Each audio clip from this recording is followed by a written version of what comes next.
We turn now to the fallout from severe weather last night as heavy rain soaked the state and led to widespread flooding.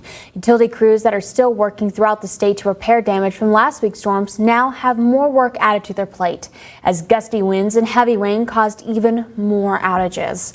Statewide, there are roughly 2,000 people without power, most of which in Kanawha County. Locally, that rain caused isolated mudslides like the one that you're seeing in Smithers.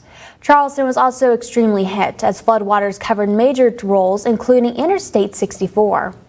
Water rescues taking place throughout parts of the state from Charleston to Sissonville. Multiple warnings and watches were issued as the storms moved through the area. We are still under wind advisory. I want to turn our attention now to Chief Meteorologist Chad Merrill. Chad, last night we saw heavy rains and wind, and now everyone wants to know how our overnight will look heading into our weekend. Well, I tell you what, that wind advisory, I think the winds are going to stay below that threshold. It'll still be breezy outside, and we are still going to deal with off and on showers. We can see them now moving just east of Route 19, but there's more rain to the north and west. We've had 1.9 inches of rain in parts of the region. That is the western areas west of Route 19 into Charleston. We will get an additional quarter inch. So we're not talking about a surplus of rain, but enough to keep the water that's out there standing still.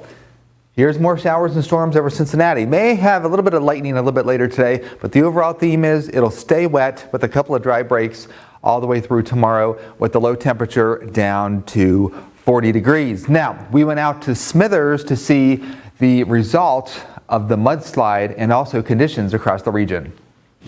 We are between Montgomery and Smithers. They got 2 to 3 inches of rain, and behind me you can see there's plenty of water along the side of the road. There was actually a mudslide that closed part of Route 60 in Smithers, and across this road the Kanawha River is well above average. As a matter of fact, it's flooding in a couple of spots.